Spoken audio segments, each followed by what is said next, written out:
വരുന്നു plastic road, ഇന്ത്യയുടെ പുതിയ ചുവടുമാറ്റം. ഇത് പൈതൃകമല്ല, ഇതൊരു വിപ്ലവമാണ്. ഇന്ത്യയുടെ റോഡ് നിർമ്മാണത്തിൽ ഇനി മുതൽ പ്ലാസ്റ്റിക് പങ്കെടുക്കും. അതും മുഖ്യമായി കേരളത്തിലും തമിഴ്നാട്ടിലും തുടങ്ങിയുള്ള 13 സംസ്ഥാനങ്ങളിൽ. ഓർക്കണം, ഓരോ കിലോമീറ്റർ പ്ലാസ്റ്റിക് റോഡ് നിർമ്മിക്കാൻ ഏകദേശം 1 ടൺ പ്ലാസ്റ്റിക് മാലിന്യം ഉപയോഗിക്കാമത്രേ.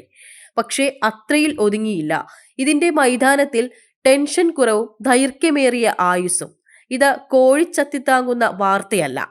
ഇതുവരെ ഇന്ത്യയിൽ ഇതിനകം തന്നെ 1,67,000 കിലോമീറ്റർ റോഡുകൾ പ്ലാസ്റ്റിക്കിൽ നിർമ്മിച്ചു കഴിഞ്ഞു. അതാണ് ഇപ്പോൾ പുതിയ തലത്തിലേക്ക് പോകുന്നത്. പ്ലാസ്റ്റിക് ഇല്ലാതാക്കാൻ വേണ്ടി പോരാടുന്ന ഒരു രാജ്യത്ത് തന്നെ അതേ പ്ലാസ്റ്റിക് ഉപയോഗിച്ച് റോഡ് നിർമ്മിച്ചാൽ എത്രത്തോളം ഗുണം കിട്ടുമെന്നത് കണക്കാക്കാൻ പോലും പറ്റില്ല. ഇനി പ്ലാസ്റ്റിക് വഴിയാകും നമ്മുടെ യാത്രകൾ, സായുജ്യത്തോടെ, സുസ്ഥിരതയോടെ. ഇൻസ്റ്റാന്റിസ് മലയാളം, തിരുവനന്തപുരം.